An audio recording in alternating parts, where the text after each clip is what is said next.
Good evening. My name is Joshua Myers. I'm part of the Capstone Project, and we're going to be talking about Enron versus the 2008 housing crisis and the white-collar crimes that went along with it. This project was done in March of 2020 as my final term. I'm going to go over a little bit of the history. Basically, Enron falls due to free market accounting methods, which during this time, free market accounting methods were where they could enter sales in the books before they happened, accounting for money that wasn't there yet but was foreseen to come.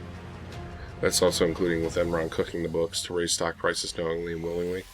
People were buying into their shares based on sales that weren't there that they said they had already. 24 executives were charged with the fall of Enron, whereas 2008 housing crisis and stock market crashed. Only one person was charged in all those events. And the reason that the 2008 housing crisis stock market crashed was because subprime buyers were able to get mortgages on homes they couldn't afford. People would default on the loans, and then real estate agents would lie about the value of the homes, and people ended up paying more than what their home was worth. Big banks fall to the loss of money and sell as bonds to buyers in the stock market. So basically, both of these companies, big banks and Enron, were both issuers of white-collar crimes. One was cooking the books and using a free market accounting system, while the other one was providing loans to subprime buyers and then selling off their bonds as people defaulted on the loan to stock market to raise money. Let's start with Enron. The citizens lose their job while executives escape with millions. During this semester, I watched a video on the Enron incident in my business class, and there was talk during that of some of the executives selling out, like almost the insider trading, before the company went under. I know one gentleman who was the CEO of one of their sister accounts. He left with $250 million and flew out to Colorado to buy land right before the company went over. Skiing, the CEO, knew exactly what was going on, and his partner did too. And the whistleblower did not come through right away as they should have. Skiing, knowing what he was doing, still was going to take the fall, and he is pending, I believe, 23 charges for this one incident. Enron ended up spending money before they had money with the free market accounting methods. They were glorifying the sales in their books. They also pulled a monopoly in California with energy as they entered the energy world after they were already well known. They would only come into the market when prices were up on energy and then leave whenever prices went down. And they were the monopolized provider of energy for California. And Enron also started working on an India building plant, but they could not finish it because of the seed in their books. So halfway through the production and building of their plant in India, they realized that they didn't have the money to finish it, and it was, I believe, billions of dollars. I want to say it was 14, if I'm correct. $1 billion lost on that for having half the plant up. The plant still sits over there waiting for it to be finished. With the housing crisis and the stock market crashing, investors bought into bonds and mortgages and lost. People lost their homes because they were given loans they could not afford. Warnings were coming in. Excuse me. Warnings were coming in, yet no one did anything about it. People warned about the stock market going to crash with this instance going on. The banks saw the dollar signs of selling off the bonds, so they continued down the same path, knowing what they were doing was wrong. Frauding people value of their homes, lying to them, whereas people were paying more than what their home's value was worth. People became squatters because they lost everything. They couldn't afford their homes. There was people that would go into these empty homes and live because they couldn't afford anything else or get an apartment, and they had families. A lot of families had lost their shelter over the housing crisis and could not afford to regain or restart fresh because they had all their money invested in their brand new house. As investors kept reinvesting in these bonds, it made the bonds' values decline completely to where they were worth nothing, and then they were just selling the bonds off, and then the banks were stuck with the bonds, therefore losing money, and the government had to bail out the banks for their instance of losing the money. In comparison, we're going to compare the two instances and what happened. With one corporation's downfall to a stock market downfall, Why is it that one company has multiple charges indicted against it, but the banks only have one person charged? Let's go with Enron. CEO and executives were being charged along with the accountants, knowing and willingly doing as they were told to do. They picked and choose who they want to charge based on the severity of the crime. The crime seems to be more important in the judicial system than the housing crisis. Now, the housing crisis. Only one person was charged and sentenced to 3 years for the events. Prosecutors settled and did not want to take on the case. Government did not want this to be a tried in fear of anarchy and rages across the United States. It's hurt a lot more people and families, but yet it overlooked and bailed out by the governing officials, whereas Enron was less severe crime, but the penalty was 10 times worse.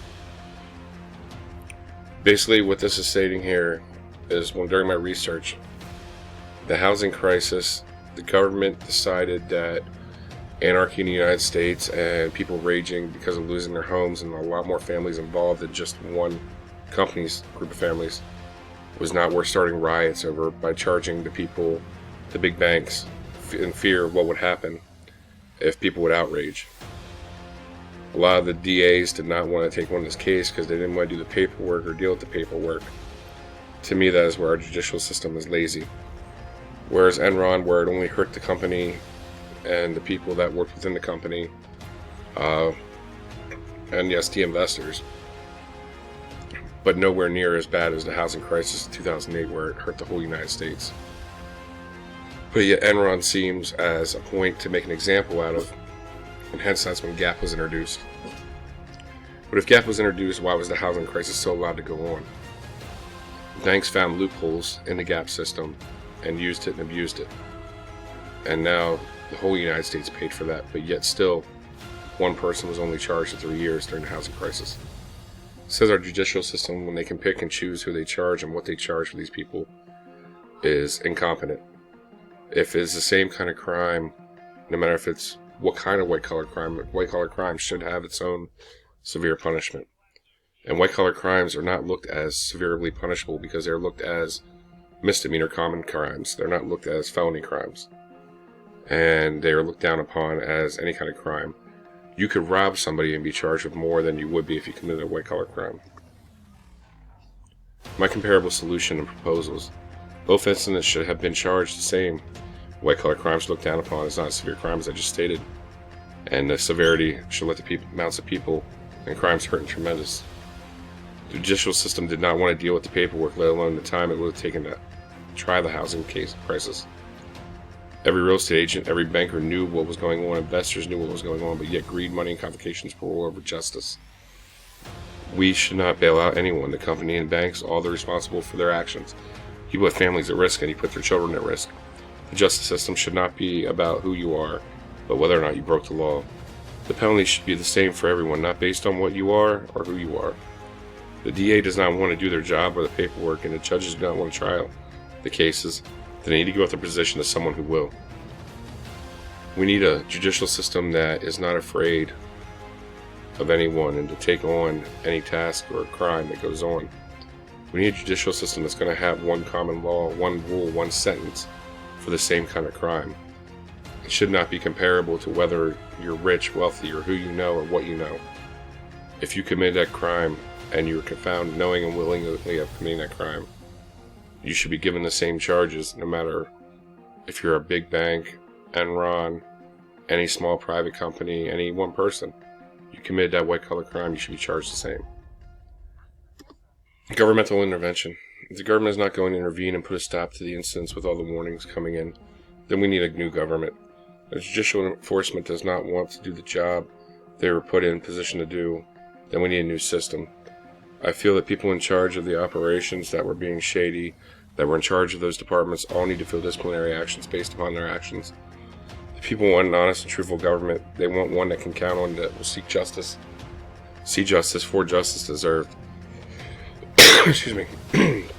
Basically, what I'm stating here is our judicial system should not pick and choose who they were charging and what they're going to charge them for.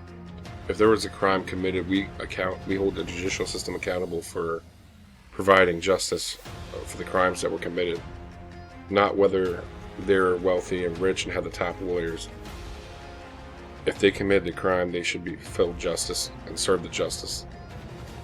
We need a government that's not going to bail out big banks and bail out other companies to their own mishaps of committing white-collar crimes. These people committed the crime, and yet the government bailed them out. Why are we not having anarchy over that? They don't want you to know these facts and how the government intervened. They try to hide everything. We need an honest and truthful government in this, honestly. Because people will catch on sooner or later, and there will be outrage.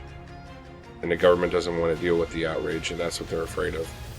They're afraid if the American population knew the truth of what was going on, then they would not comply to the rules and laws that they instate for just local laws.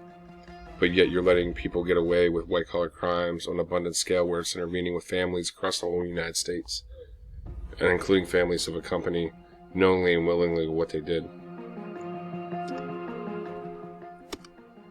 In my conclusion, I want to thank you for listening to this, but white-collar crimes need to be taken more serious, for they harm more than what others realize. They need to put it in severe crime. Put in a severe crime. Companies need to be scared to commit these crimes and realize that simple settlement will not get them out of trouble and will not sweep under the rug. GAP was put in place because of the Enron incident, but yet we didn't follow it when we saw dollar signs within the housing crash. American citizens need to come first before the person that is rich, wealthy, well known, or even the government itself. The cost to the government, the cost to run these trials, is what they're going to charge the companies anyways. The cost that they're going to pay is going to be on the company. So there's no reason that the government cannot try these cases. The man hours will be paid for by the court fees, which we all know are assigned at every court hearing.